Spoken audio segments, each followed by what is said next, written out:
Bonjour tout le monde. Merci d'être là. Et je voulais juste vous dire merci d'être là, d'autant plus que ce titre est... Voilà. Donc, je vais le lire parce que ça va être podcasté. Donc, le titre, c'est « Je me transforme, tu te transformes, il, elle se transforme, pas sûr ». Donc, on sait que je sais conjuguer le verbe transformer au présent. La blague, il y a une anecdote sur ce titre. C'est que c'est un titre provisoire que j'avais mis juste pour me donner un fil conducteur. Et au bout d'un moment, j'avais oublié de le changer. Et je m'en suis rendu compte hier dans le train. Donc, je me suis dit, s'il y a quelques courageux qui viennent m'écouter malgré ce titre, j'ai gagné mon pari. Donc, merci d'être là. Merci aussi à Inbound Marketing pour cette deuxième invitation, deuxième invitation de la journée, mais surtout deuxième édition où j'assiste à cet événement. Et je vais essayer de partager avec vous, vous le verrez, sans langue de bois, sans beaucoup de pincettes, ce que je pense de la transformation digitale. Donc, je me présente, Ilham Guggenheim. Ça fait 20 ans que je travaille.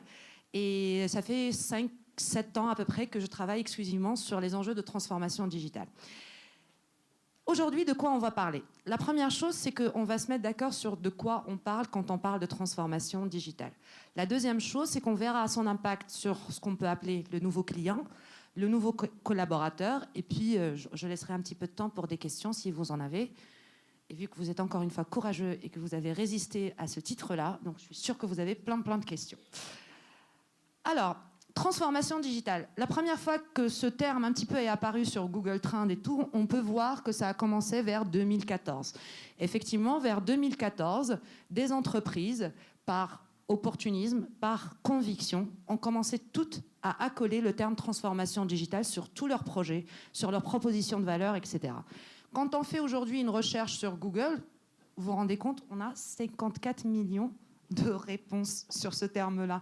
Ça dit l'engouement que nous avons en France pour cet enjeu et ce terme.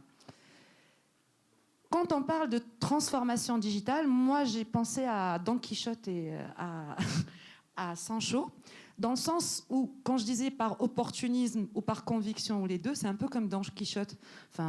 Voilà, Don Quichotte est dans son monde imaginaire, il pense qu'il va affronter des moulins à vent, mais en fait, des chevaliers, finalement, il affronte des moulins à vent. Parfois, les projets d'entreprise me font cet effet. C'est j'ai mis un chatbot, j'ai mis un site web, c'est bon, je me suis transformée. Et donc, ça m'a fait penser à cette image, et puis Sanchez, parce qu'il oscille entre les deux. Revenons un peu sur le contexte. La première chose, c'est que quand on parle de transformation digitale, il faut se rappeler qu'il ne s'agit pas juste...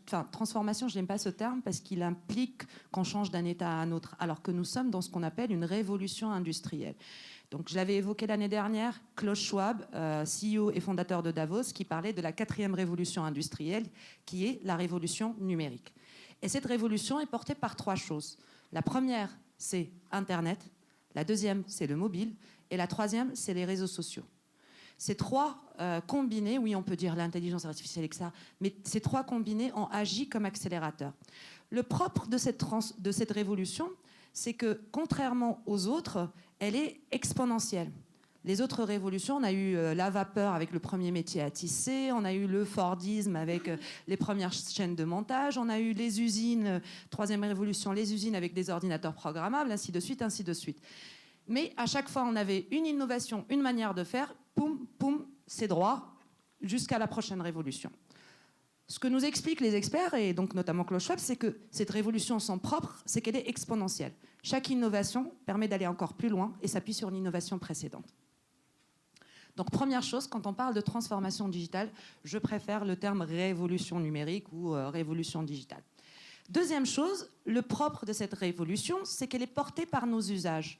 Nos usages, notre appropriation de tous ces enjeux et de tous ces enjeux numériques a fait que cette révolution est devenue une révolution. Regardez ce qu'elle a changé. Elle a profondément changé notre manière de travailler, de vivre, de communiquer, d'acheter, de vendre. Elle a changé tous les aspects de notre vie. Et elle est portée par nos usages. Pourquoi? Parce que nos usages sont allés beaucoup plus vite et plus loin que ce qu'étaient prêts à accepter les entreprises en termes de changement ou la société de manière générale. Parce que regardez, Quand vous allez aujourd'hui, vous voulez voyager, effectivement, vous pouvez aller à l'agence de voyage de votre quartier que vous aimez bien. Mais la plupart d'entre nous, et les chiffres le montrent, on va aller regarder les comparatifs, s'inspirer d'autres voyages d'amis sur les réseaux sociaux, ou peu importe. Donc aujourd'hui, je peux commander sur Amazon, pour ne pas le citer, en une journée. Je fais plein de choses numériques, mais quand j'arrive dans mon entreprise, en fait, je dois revenir à l'âge de pierre. Et je dois envoyer 4 fax tamponnés par les services généraux pour avoir un stylo. Donc, à un moment donné, le propre aussi de cette révolution, c'est le décalage qu'il y a entre nos usages, aujourd'hui, comment on vit le numérique, et aussi comment il est vécu au sein de cette entreprise, des entreprises de manière générale. Je parlais tout à l'heure de cette révolution qui est exponentielle par rapport à d'autres qui sont linéaires. Et on est dans des cycles d'innovation de plus en plus courts. Et chaque cycle s'appuie sur un autre. Je vais donner un exemple. Sans le téléphone mobile, on n'aurait pas pu avoir à un moment donné le smartphone. Sans le smartphone, nous n'aurions pas pu avoir la 4G. Sans la 4G, nous n'aurions pas pu avoir, par exemple, le service de géolocalisation. Sans le service de géolocalisation, nous n'aurions pas pu avoir, par exemple, Uber ou d'autres. Donc des cycles d'innovation de plus en plus courts, parce qu'une innovation en chasse une autre, et puis des cycles d'innovation qui s'appuient les uns sur les autres. Et ça aussi, c'est une caractéristique de cette révolution. Donc ça, je l'ai dit, l'impact qu'elle a eu sur notre vie. Et elle a changé aussi le client. Le client tel qu'on le connaissait, quel que soit votre secteur, quel que soit votre domaine, elle a profondément changé. Comment ? La première chose, c'est qu'on voit qu'il y a une profusion de médias ou de points de contact. On n'a jamais été aussi sollicité. Avant, bon, je ne veux pas dire, il y avait les 5 médias, hors médias, et c'est bon, quoi. Là, aujourd'hui, avec le numérique, on a une multitude de points de contact, et ça aussi, c'est important. La deuxième chose, c'est la profusion de data. Et comment des métiers comme le métier de marketeur, puisque ici on est sur inbound marketing, comment les métiers de marketeur ont changé et deviennent de plus en plus techniques. Et ça aussi, c'est une chance, parce qu'avec le RTB, donc c'est le real-time bidding, c'est le fait de faire des enchères en ligne, etc., les ad exchange, etc., les DSP, les CSP, peu importe, le métier a changé et le métier de la data a changé, ce qui a rendu notre travail plus difficile. Pourquoi ? Parce qu'en fait, aujourd'hui, on a, on va dire, beaucoup de leviers à notre disposition. Le piège, quand on veut s'adresser à ce nouveau client, c'est de dire je vais les activer, etc. Mais avant de les activer, il faut juste penser à une chose, c'est que le client, il cherche une chose, il cherche l'authenticité. C'est ça qui va driver tout ce qu'il va faire. Et ça, on peut parler de révolution ou de transformation. On a vu l'émergence de ce qu'on appelle le consommateur. Et le cauchemar de plein de gens, c'est ces petites étoiles. On est rentré dans un système où on note tout. On note tout. Ah, bonjour, vous savez, mon plat, mon je sais pas quoi, mon jambon, peu importe, est le meilleur. Il est frais, je vais colorier un petit peu en vert pour montrer que c'est bio, green, locavore, ce que vous voulez. Et puis après, je vais essayer de commercialiser ce produit. Sauf que ça, c'était avant. Parce que maintenant, par exemple, j'ai Yuka. Et j'ai le pouvoir j'ai en tant que consommateur le pouvoir de boycotter une marque parce que cette marque me ment, qu'elle n'est pas authentique. On a vu les industriels, notamment de la grande distribution, qui changeaient le listing de leurs produits pour les rendre plus Yuka-friendly, on va dire ça comme ça. On a vu des marques commencer à communiquer marque préférée de Yuka. Donc on a vu dans ces mouvements-là ce nouveau client qui est consommateur, qui est acteur de son achat. Et on ne s'adresse plus à lui de la même manière. Avant, je disais achetez-moi, achetez-moi, achetez-moi, achetez-moi, je suis le meilleur. Maintenant, prouve-moi que tu es le meilleur et là, je vais t'acheter. Et ça, c'est valable en B2C ou B2B. On est toujours dans cette optique d'authenticité. Là, je donnais un deuxième exemple, TripAdvisor. Venez voir mon hôtel, mon restaurant, il est génial, il est super. Très bien. Ça, c'est du déclaratif. La réalité, c'est ça. C'est je vais voir et je trouve pas terrible, les produits n'étaient pas frais, le plat peu goûteux, etc. D'un point de vue marketing, on est passé donc d'un marketing classique, les 4P, produits, prix, promotion, distribution et produits, à ce qu'on a appelé le marketing des 4E. Les 4E, c'est quoi ? Donc, le produit est remplacé par l'émotion. Comme vous le savez, on ne vend plus un service où un produit en rend service au travers d'une expérience. Donc à un moment donné, dans ce produit, il doit y avoir de l'émotion. Et comment je transmets cette émotion? Cette émotion, c'est de l'authenticité, mais c'est aussi une expérience fluide qui va faire aucune frontière entre le online et le offline et qui va me permettre de vivre sereinement mon expérience d'achat de ce produit ou de service. La deuxième chose, c'est que le prix et l'expérience, donc j'en ai parlé. La place exclusivité, le principe est de dire oui, effectivement, je peux avoir mes réseaux de distribution de mon produit ou de mon service, mais je peux aussi être dans l'exclusivité avec cette notion de dire c'est le client qui choisit. Je disais, j'échangeais avec quelqu'un et je lui disais bah, très bien, vous avez mis un site web, je suis très très heureuse pour vous. Vous avez même ajouté un chatbot, c'est bon, vous avez vos grades face à votre hiérarchie. Mais à un moment donné, comment fait votre client pour acheter? Et en fait, s'il doit toujours remplir des formulaires, faire des choses, que son parcours ne soit pas fluide, bah, vous ne vous êtes pas transformé, vous avez juste ajouté un canal de distribution ou de communication. Donc l'enjeu, c'est aussi cette fluidité. Et quatrième chose, promotion et engagement. Là aussi, l'authenticité, elle est en fil rouge. C'est l'engagement, c'est ce que vous avez vu tout au long de cette matinée et début d'après-midi sur l'Inbound. C'est qu'à un moment donné, l'enjeu n'est plus de dire « bonjour, achetez-moi encore une fois ». L'enjeu est de proposer un contenu et un service qui est assez authentique pour que le consommateur vienne vers moi et s'engage avec moi dans une relation. Le nouveau collaborateur, pardon. Donc, le nouveau collaborateur, il a changé. Il a changé de différentes manières. Pendant longtemps, les entreprises, bon, une entreprise, c'est une entreprise. Une association à but non lucratif, c'est une association à but non lucratif, une organisation. Mais on va dire les entreprises et pas les organisations, pour créer de la valeur, qu'est-ce qu'ils faisaient? Ils disaient il faut produire plus. D'accord? Pour produire plus, qu'est-ce qu'on a fait? On a créé quelque chose de magnifique qui s'appelle le process. Parce qu'en réduisant le nombre d'interactions qu'il y a entre collaborateurs et en les mettant dans un canevas, on réduisait le temps dédié à une tâche. Et ça nous permettait, comme ça, d'avoir une trajectoire de production supérieure à celle qu'on a pu avoir jusqu'à présent. Donc, les entreprises, pour créer de la valeur, ont c'était compliqué, hein, ont mis des process, des nouvelles manières d'interagir. Sauf qu'en faisant ça, elles ont tué deux choses. Elles ont tué la créativité et l'agilité dont pouvaient faire preuve leurs collaborateurs. Je suis toujours effarée quand, dans mes interventions, je vois des clients qui me disent, sur l'employee advocacy, par exemple, la prise de parole sur les réseaux sociaux, qui me disent « Oui, mais est-ce que j'ai le droit ?» En fait, en tant que collaborateur, on ne se sent plus le droit de faire des choses. Parce que chaque collaborateur est cantonné à une tâche, processisée, hiérarchisée, qui sert quelque chose de très précis. Pour commander mon stylo, je dois remplir le formulaire B43, le faire signer par les services généraux. Ça, c'est le process. Je ne peux pas prendre l'initiative, je passe en bas du Franprix de chez moi, j'achète un stylo et je mets une note. Non, le process, c'est le process. Là, j'ai donné un exemple qui est simple, mais on peut aller dans plein d'exemples où, effectivement, les collaborateurs ne s'autorisent plus ni à être créatifs, ni à être agiles. C'est un peu ballot, non? Parce que c'est ce qu'on demande aux gens aujourd'hui. On leur dit « Think out of the box ». Just realize that there is no box. Enfin, toutes ces phrases qu'on entend tout le temps.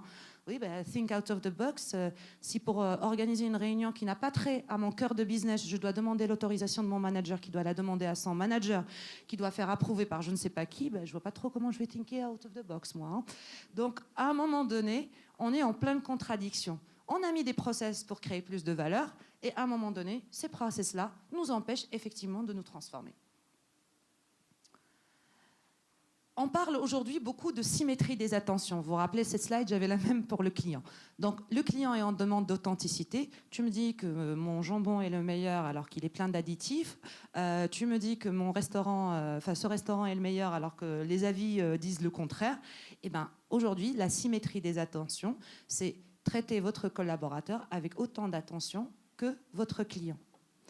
Il y a eu plein d'études que je ne vais pas partager, mais que vous pourrez trouver ou vous pourrez me demander de partager avec vous, qui ont montré que le facteur multiplicateur de, on va dire, l'innovation ou tout processus de transformation, c'est le collaborateur, ce n'est pas le projet. Et beaucoup d'entreprises ont changé donc, la mode qui était quelques années de dire client-centric. Bien sûr, il faut que ça soit en anglais, sinon c'est pas in. Donc on est centré client, centré client, centré client. On est arrivé à maintenant centré collaborateur parce qu'on s'est rendu compte que c'est lui la clé. Et le collaborateur, qu'est-ce qu'il veut? Il veut juste de l'authenticité.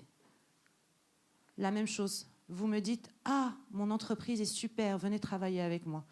Je vais sur Indeed. Là, c'est une vraie entreprise. Je ne sais pas si vous pouvez lire les commentaires, mais peu de personnes bienveillance, direction qui incite à la compétitivité entre collaborateurs, peu de barrières vie privée, vie professionnelle. Tout ça au vu et du su de tous. Donc Indeed, le TripAdvisor des entreprises. Donc l'idée, c'est de dire la même chose, authenticité. Les collaborateurs ont besoin de ça. Vous me dites que je dois me transformer? Montrez-moi déjà en tant que direction que vous êtes transformé. Vous voulez que je recrute de nouvelles compétences qui sont en phase avec ce nouveau monde numérique? Soyez authentique dans vos actes aussi. Vous ne pouvez pas dire flexibilité au travail, etc. Et puis, quand la personne part à 17h, vous lui dites, moi je l'ai vu et vécu, vous avez pris votre après-midi. Mais en revanche, quand je reste jusqu'à 22h, c'est normal. Voilà. Donc, à un moment donné, comme pour le client, il doit y avoir un alignement entre l'action, l'intention et la parole. Il faut aligner les trois. Et votre collaborateur est la clé de tout processus de transformation, parce que ça ne me rend pas service, je vends du conseil normalement, mais je vais vous le dire quand même. Il n'y a aucun consultant qui saura répondre à vos enjeux de transformation mieux que vos collaborateurs. Voilà, c'est clair et net. Le consultant, les boîtes, peu importe, elles vont vous apporter peut-être un cadre, une structure, mais la clé de votre transformation, ce sont les collaborateurs, parce que, personne ne connaît la boîte mieux qu'eux, ça c'est de 1. 2, si vous leur donnez les vrais ingrédients, et j'en parlerai tout à l'heure, ils pourront agir et transformer. Et c'est pour ça que l'enjeu aujourd'hui de la transformation digitale s'est déplacé. Il n'est plus dans un enjeu de multiplication des canaux pour avoir cette omnicanalité, il est dans le, j'ai que le terme anglais, le empowerment, donc aidez-moi, je ne sais pas comment on le traduit.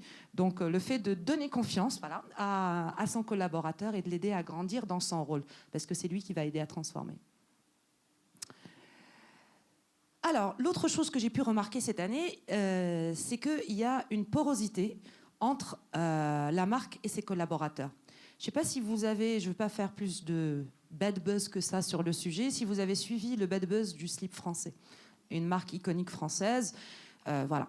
Et donc, on peut se dire, c'était jusqu'à quel point une entreprise est responsable de la connerie de ses collaborateurs. Voilà. Et la réponse, elle est responsable. Puisque le slip français a dû s'excuser pour quelque chose qu'ont fait ses collaborateurs sur leur temps, pas de travail, leur temps personnel, mais ce qu'ont fait leurs collaborateurs a jailli sur l'entreprise. Donc pour l'anecdote, parce que je vois quelques personnes qui froncent les sourcils, donc il y a des collaborateurs du slip français qui ont posté une vidéo qui était beaucoup raciste, et les réseaux sociaux sont emparés, c'est devenu un bad buzz qui a obligé le slip français à s'excuser. Donc la porosité entre la marque et ses collaborateurs, je l'ai vu, et je vois aussi émerger l'importance de l'employee advocacy. Faites l'employee advocacy, c'est quoi? C'est donner confiance à vos collaborateurs, donnez-leur la clé pour qu'ils prennent la parole sur les réseaux sociaux. C'est super important. Ils vont l'apprendre ou pas, ils vont en tout cas s'acculturer, s'ouvrir à de nouvelles manières de penser, de réfléchir et d'apprendre. Là, je vous ai mis un commentaire qui m'avait choqué. Il y avait une chanteuse française pop qui avait, on va dire, il y a quelqu'un qui a fait un commentaire sur une de ses prestations sur LinkedIn. Déjà que fait ce commentaire sur LinkedIn, bon, voilà, on passe. Et il y a ce monsieur, donc j'ai masqué tout, qui était directeur dans un grand groupe. Et regardez la violence et la virulence de ce qu'il dit. On se croirait dans un forum. Complètement cruche d'une génération fâchée avec l'orthographe, blablabla. Bla. C'est super. Mais la porosité entre la marque et ses collaborateurs vous oblige, vous en tant que marque, à avoir une parole impeccable et à enseigner et accompagner vos collaborateurs pour que leur parole soit aussi impeccable.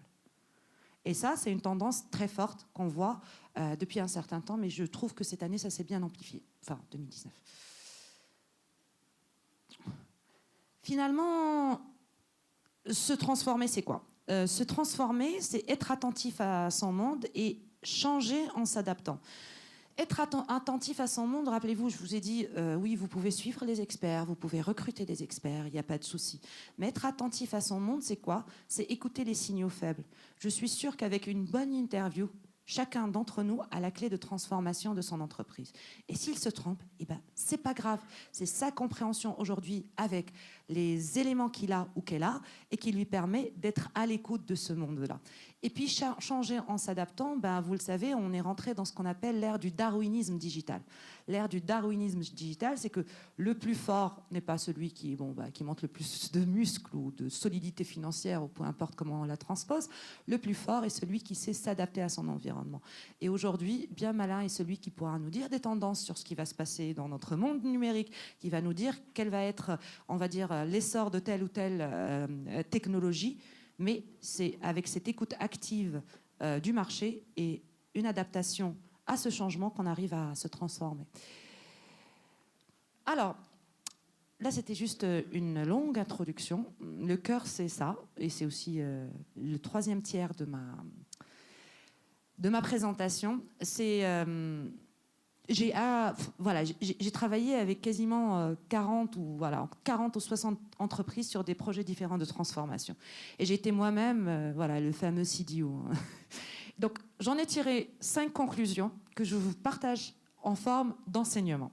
Quelles sont les 5 erreurs? C'est très racoleur, du coup, c'est mieux que mon titre. Vous ne trouvez pas là? Je me transforme. J'aurais dû faire ça. Alors, les 5 erreurs, et là, on a tout le monde qui a cliqué. Les 5 erreurs les plus communément commises. La première, c'est mélanger des fermiers et des chasseurs. Qu'est-ce que ça veut dire? Dans votre entreprise, je lisais tout à l'heure, hier, un article, c'était génial. Il expliquait que vous allez mourir en faisant super bien ce que vous êtes excellent à faire. Vous allez mourir, une entreprise va mourir quand elle est excellente, quand elle fait super bien ce qu'elle est excellente à faire. Donc, mélanger les fermiers et les chasseurs, c'est quoi? Le fermier, c'est celui qui va me permettre de maintenir ma maison à flot. Il sait cultiver sa parcelle de terre, il va produire les mêmes fruits, je peux augmenter la productivité en mettant plus de process, etc., etc. Les chasseurs, c'est qui? C'est le petit groupe, ou après le grand groupe d'innovateurs qui vont aller défricher le terrain, chercher de nouvelles opportunités et me dire si elles sont bien et si je dois y aller. Et l'erreur, c'est de mélanger les chasseurs et les fermiers parce que les chasseurs et les fermiers ne pensent pas pareil. Moi, dans le fameux job où j'étais CDO, mais ça a planté pour ça. On ne pouvait pas mélanger des chasseurs et des fermiers. Les uns pensent agile, design thinking, ils veulent venir au boulot en jean, en basket, les cheveux teints en rose, je caricature à peine. Ils n'ont zéro... J'avais quelques personnes de mon équipe qui avaient 0 diplôme et pourtant, c'était les meilleurs des développeurs. Et les autres, c'est des fermiers en costard cravate, qui parlent productivité, fichiers Excel, qui sont troublés quand on leur met un Trello ou un Slack, ainsi de suite. Donc, commencez par isoler ces deux populations et traitez-les différemment pour permettre aux chasseurs de bien, on va dire, délimiter le territoire nouveau que vous allez explorer et laisser les fermiers faire ce qu'ils veulent. Il y a de grands groupes, et je pourrais le partager off, qui ont travaillé de cette manière. Et pour moi, ce sont les groupes qui ont le plus avancé dans le chemin des transformations. Après, l'enjeu, au bout de 2 ans, 3 ans, 5 ans, 10, c'est de faire mélanger les deux. Et on le fait de manière assez naturelle. Décréter la transformation, je l'adore celle-là. Décréter la transformation, c'est, je l'ai vu dans beaucoup de groupes. Nous avons nommé un CDO, un Chief Digital Officer, un Chief Data Officer. Il va venir, il va révolutionner. Et c'est pour ça que nous nous sommes transformés. Depuis 1 an, on s'est transformés. Non, la transformation ne se décrète pas. Et les groupes qui se sont transformés sont d'ailleurs les groupes qui en parlent le moins. C'est comme d'autres choses. Plus on en parle, moins c'est crédible. Donc c'est la même chose. On ne décrète pas la transformation. On y travaille et c'est les résultats qui vont montrer parce qu'à un moment donné, ça devient un non-sujet. Imaginez-vous, je fais une conférence pour vous expliquer qu'il faut écouter votre marché et changer en s'adaptant aux critères et au contexte. La révolution, c'est ce qu'on a toujours fait. C'est ce qu'on a toujours fait. C'est juste qu'on le fait différemment et de manière beaucoup plus complexe. Troisième idée, accepter l'erreur. Ça, c'est très compliqué dans notre culture française. C'est super compliqué d'avoir quelqu'un qui lève la main et vous dit « je me suis trompé ». voilà, tu disparais. Non, on ne sait pas faire ça. Et le propre de toutes ces grandes entreprises du numérique, qu'elles soient américaines, françaises ou les startups, etc., c'est d'avoir instauré cette culture de l'erreur. J'ai le droit de faire des erreurs parce que le principe, vous l'avez peut-être déjà entendu, c'est fail fast, learn fast. Je me trompe rapidement pour apprendre rapidement. Et c'est le principe de ce monde numérique. Donc il faut se tromper, mais attention, il y a différentes manières de se tromper. Se tromper en allant droit dans le mur, parce que, etc., c'est une chose. Mais se tromper en documentant mon erreur. Il faut la documenter, l'erreur. Dire le droit à l'erreur et dire la moitié de la phrase. Il faut documenter l'erreur. Il faut avoir de bons KPI pour être sûr qu'on a appris de son erreur et on sait pourquoi on s'est trompé. 4. Alors, je vous propose un cours de cuisine. Recruter dans des moules. Et oublier la diversité et l'inclusion. J'en parlais tout à l'heure dans la table ronde sur la place des femmes. À un moment donné, ce monde nous demande de l'agilité, de la créativité, ce que vous voulez, etc. Mais il nous demande aussi de s'ouvrir à une autre manière de penser. Comment on peut s'ouvrir à une autre manière de penser si on recrute toujours les mêmes profils? J'étais dans une entreprise où on recrutait que des ingénieurs, je vais le dire, blancs, d'un certain âge. Effectivement, la transformation était très très compliquée. Super compliquée. Parce que chacun renforce l'autre dans sa perception du monde. L'innovation vient d'où? Vient de la diversité. Les meilleures idées de start-up, d'entreprise, etc., que vous pouvez avoir à titre individuel ou en tant qu'entrepreneur ou en tant que... viennent d'autres secteurs où vous avez vu quelque chose et vous pensez que vous allez pouvoir l'appliquer à votre secteur d'activité ou votre entreprise. Et c'est la même chose avec le recrutement et les équipes qui vont travailler, les fameux chasseurs et fermiers. Il faut recruter dans la diversité et je peux qu'encourager les entreprises à le faire. Parce que du coup, voilà. 5. Ignorer les signaux faibles. Et j'aime bien cette citation, l'arrogance est l'art d'être fier de sa propre stupidité. Que de fois vous avez vu, j'ai pu voir également des personnes qui... ah non, ça c'est pas pour nous. Ah non, nous, notre entreprise, c'est une entreprise très solide. Nous avons je ne sais pas combien de cash. Nous faisons partie du top, je ne sais pas quoi, etc., etc., etc. J'ai pas envie d'agiter les mêmes épouvantails. C'est ce que nous avaient raconté aussi les taxis avant l'arrivée d'Uber. C'est ce que nous a raconté plein d'industriels, etc. Écouter les signaux faibles, c'est être capable d'interpréter son monde. Et encore une fois, pour relier les wagons avec ce que je disais, ça, on ne peut le faire que si on a une certaine dose d'humilité, qu'on peut regarder les choses et dire « je ne sais pas, je vais étudier, je vais voir, ah, si ça se trouve, c'est important, ah, je me suis trompée, c'est pas grave, j'ai appris de mon erreur. » Et donc, ignorer les signaux faibles est la 5e erreur la plus communément commise. Dans ma première erreur, alors qui suivait? C'était quoi la première erreur? Ah, super. Bon, ça va. Je tiens mon audience. Donc, mélanger les fermiers et les chasseurs, il y a une autre erreur qui est sous-jacente, c'est d'avoir les mêmes indicateurs de succès pour les chasseurs et les fermiers. Et ça a été la première chose, personnellement, que j'ai vécu comme échec dans un des postes que j'ai eu. Parce qu'ils ne pouvaient pas comprendre que nous étions des chasseurs. Ils nous appliquaient les critères des fermiers en disant « Quoi ? Ton EBITDA, il est que de ça ? Non, c'est pas possible, tu perds de l'argent. » Oui, je perds de l'argent, on est des chasseurs, on est en train d'explorer. Dis-moi que je vais perdre, tu as le droit de perdre pendant 3 ans, 4 ans, mais c'est bon, on ne me juge pas. Et c'est ce que je demande aussi, c'est d'avoir une culture du KPI et que cette culture du KPI soit juste. Elle soit juste en prenant en compte la spécificité de ce que vous attendez de ces chasseurs-là. Donc, voilà.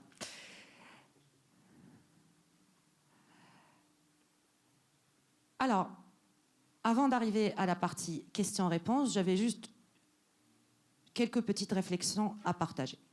La première chose, c'est que, comme beaucoup de choses que nous vivons dans notre vie, il y a un rôle individuel et un rôle collectif dans la transformation.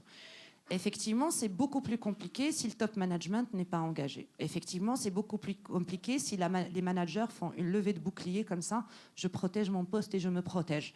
Effectivement, c'est beaucoup plus compliqué quand les salariés sont démotivés et qu'ils ne voient pas l'intérêt et surtout qu'ils ont peur de tout ce monde numérique.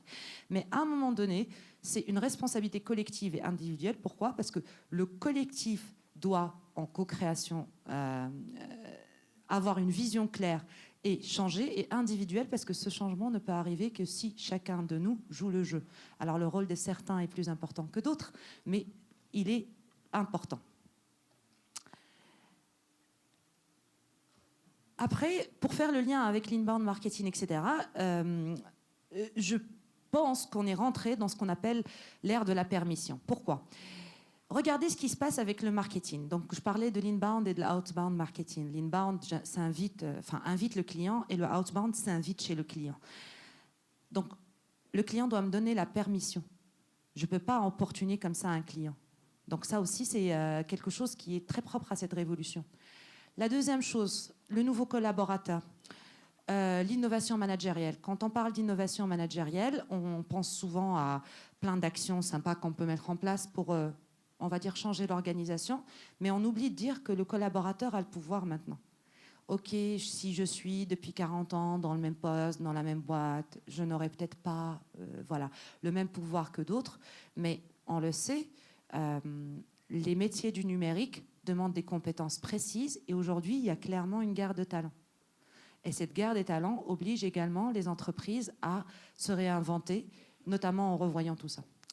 La stratégie avec le droit à l'erreur, ce que je disais, à un moment donné, je dois être capable d'avancer avec humilité et de me dire, en fait, je suis le chasseur, je vais voir ce qu'il y a, mais je vous assure, je ne sais pas. Mais vous inquiétez pas, j'ai mon plan de KPI qui va me permettre de dire, je vais tester une nouvelle technologie, je vais tester une nouvelle manière de travailler, je vais tester une nouvelle organisation, je vais tester une nouvelle manière de se réunir. Peu importe. Et je vous assure qu'il n'y a pas d'action, de projet, de programme, de transformation qui n'est pas mesurable. Tout est mesurable. Et je vous donne un petite astuce. Au pire, vous séchez sur le KPI que vous allez utiliser, utilisez la méthode d'avant-après. Faites un audit avant avec des questions et faites un audit après. Et vous regardez. Au pire, vous n'avez rien, vous faites du quali avec ça. Mais il y a toujours une manière de faire des KPI et d'être sûr que ce qu'on propose, en fait, que je réussisse ou pas, au moins je l'ai documenté. Voilà, je n'ai pas mis de conclusion. Donc la conclusion sera vos questions, si vous en avez. J'espère qu'elles seront nombreuses. Merci à vous.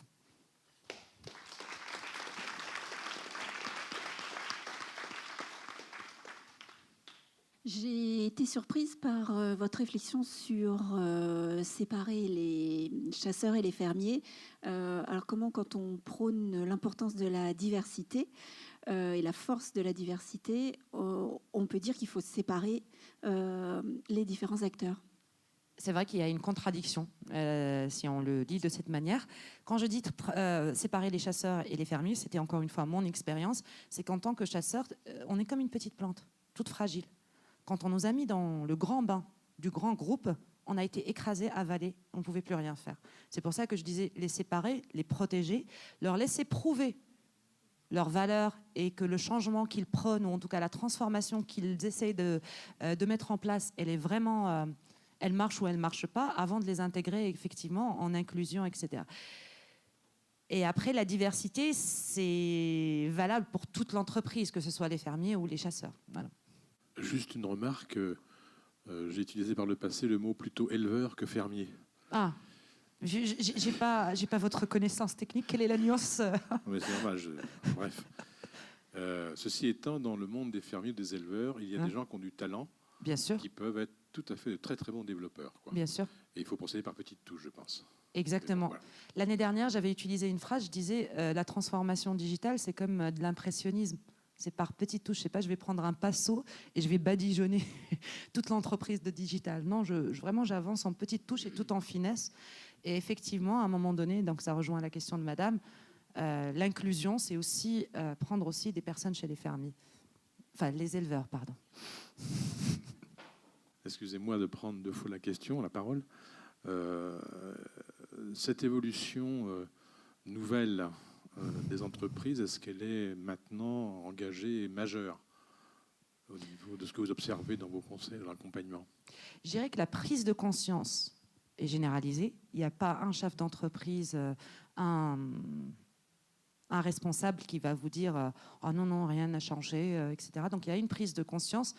Malheureusement, et moi c'est ça qui me fait de la peine, c'est quand je vois que malgré toute la littérature, l'expérience que nous avons, parce que ça fait 6-7 ans qu'on travaille sur ces sujets-là, on continue d'être dans des effets d'annonce et à reproduire des erreurs en maquillant tout ça de communication. Et c'est ça qui me fait, qui me fait souvent réagir. Donc, prise de conscience, oui. Pardon ? Mise en application, ça dépend qui et quand, et peut-être pas aussi bien qu'on nous raconte. Vous pourriez citer d'imposer des quotas féminins pour cette transformation. Il me taquine sur ma table ronde. Moi, j'ai une question autour du nouveau collaborateur. Ça me semble assez simple. L'innovation managériale, un peu moins. D'accord. Comment vous voyez que cela s'accompagne en réalité, en dehors de sur le papier, en fait? D'accord. Petite parenthèse, sur mon profil LinkedIn, vous trouverez un article que j'ai rédigé sur le sujet. Mais je vais essayer de résumer ça. L'innovation managériale, en fait, c'est de se dire à un moment donné, pendant longtemps, l'innovation a été technique dans des centres de recherche, avec des équipes, etc. L'innovation managériale, c'est deux choses. La première, c'est de se dire que l'humain est acteur de l'innovation et que c'est un changement de paradigme. Ce n'est pas la technique qui va me permettre d'innover, c'est l'humain qui va me permettre d'innover. Et donc, ce changement de paradigme change tout dans notre manière d'avancer et d'innover. Donc l'innovation managériale s'appuie sur ce principe et puis s'appuie aussi sur le principe de je vais faire travailler mes collaborateurs différemment, je vais faire évoluer la mentalité du comité de direction ou de l'exécutif, je vais faire faire émerger des pratiques qui sont plus en phase avec leur temps, ainsi de suite. Donc c'est deux réponses qu'on peut inclure dans l'innovation managériale. Est-ce que j'ai répondu à la question ? Oui et non. En réalité, comment ça se passe? Parce que comment ça, je veux pas donner. J'ai l'impression qu'on est loin de ça, en fait. Alors, je vais vous répondre en consultante. Alors, c'est parce que je voulais éviter cette réponse. Donc, je vais vous répondre en consultante. Il n'y a pas de souci. Votre problématique, très chère madame, c'est de mettre en place l'innovation managériale. La première chose que je commencerai par faire, c'est faire un audit culturel de votre entreprise pour voir quelle est aujourd'hui la culture qui est prédominante, comment vous avancez, comment vous innovez, comment vous avancez sur les chemins de la transformation. Une fois qu'on a fait ça, il y a plusieurs programmes clés en main, plug and play, ce que vous voulez, que les entreprises du CAC 40 ou d'autres ont déjà mis en place et qui ont montré leurs preuves. Le premier, c'est par exemple le reverse mentoring. C'est faire former vos directeurs, vos COMEX, comités de direction, par des jeunes, c'est pour ça qu'on appelle reverse, sur des enjeux de la transformation que vous avez prédéfinis en amont. Imaginons que vous êtes dans un secteur qui va bientôt être bouleversé par, j'en sais rien, l'intelligence artificielle, la data ou peu. On peut avoir un module sur ça. Et les consultants qui travaillent sur ça vont travailler sur former les formateurs, donc la jeune génération, qui, elle, va former le top management. Et après, ils vont former d'autres collaborateurs qui vont former, etc. Donc, c'est une nouvelle manière de travailler. L'autre chose, c'est de faire ce qu'on appelle l'employee advocacy. Donc, j'en ai parlé. C'est le fait de structurer l'acculturation de vos collaborateurs, comment ils apprennent aujourd'hui. Donc, au-delà de juste la formation et des MOOC, c'est comment apprendre à apprendre en permanence. L'année dernière, j'avais partagé un chiffre. La durée de vie d'une compétence technique, selon l'OCDE, était de 20 ans en 72. Elle est passée à 2,5 en 2018. Donc l'enjeu, c'est d'apprendre à apprendre. Donc refonte de la formation, refonte de plein de choses. Et puis, je vais juste finir par ça, travailler l'expérience du collaborateur, comment on travaille l'expérience du client, et des boîtes de taille certaine ont même transposé les deux. On fait l'expérience du client avec les points de friction, les points d'enchantement, les recommandations, jalon par jalon, et on transpose par rapport au client et on essaie d'enchanter les deux. Donc voilà, j'ai pas voulu faire ma consultante, vous m'avez obligé. Est-ce qu'il y a une autre question? Oui, s'il vous plaît. Et ce sera la dernière du coup. Si j'ai bien compris, tout à l'heure, vous invitiez les collaborateurs à prendre la parole pour l'entreprise. Non. Non, mais continuez, je dis non parce que je pense déjà à ma réponse. Continue. D'accord. Du coup, en fait, c'était ma question, c'est comment si vous les invitiez à prendre la parole, notamment sur les réseaux, leur laisser de l'agilité, comment est-ce que l'entreprise peut contrôler et éviter les dérives, du coup, comme vous avez pris l'exemple du slip français? Alors, j'ai envie de dire, la manière, c'est personnel, avec laquelle j'avance dans ce genre de programme, c'est de dire, je ne vais pas obliger les collaborateurs à prendre la parole ça n'a pas de sens. Chacun fait ce qu'il veut. Si je suis plutôt timide et que j'ai pas envie de dire « Hey, youpi, je suis à inbound marketing », ben, je le dis pas. Mais l'enjeu, c'est d'apprendre aux collaborateurs à se documenter et de connaître leur secteur et écouter les fameux signaux faibles en utilisant tout ce que nous offre ce monde numérique. Et ceux qui le souhaitent décident ou pas de prendre la parole. Et donc, par exemple, dans une grande entreprise, comment on l'a fait ? On fait des ateliers. Et comme le reverse mentoring ou d'autres, après, les ateliers ont un effet multiplicateur. Et chaque collaborateur apprend, je ne vais pas leur faire de la pub, mais à utiliser des applications d'agrégation de contenu, à aller se documenter sur LinkedIn ou autre, et puis surtout à bien verrouiller ses profils, selon le principe qu'on a une vie professionnelle et une vie privée, et on est toujours effaré de voir combien de choses les gens laissent d'un point de vue personnel. Le nombre de profils Facebook qui sont ouverts, c'est incroyable. Donc on leur apprend des règles comme ça. Voilà. Et dans les grands groupes, je l'ai vu, l'informatique est là, est installée, mais il n'y a pas... Parfois, les personnes sont juste surprises de voir tout ce qu'on peut faire, tout ce qu'on peut savoir sur une personne si elle ne verrouille pas correctement son profil. Voilà. S'il y a d'autres questions, je serai à disposition pour y répondre. En tout cas, merci beaucoup d'être venu et de m'avoir écouté, malgré le titre un peu original, on va dire ça. Merci, au revoir.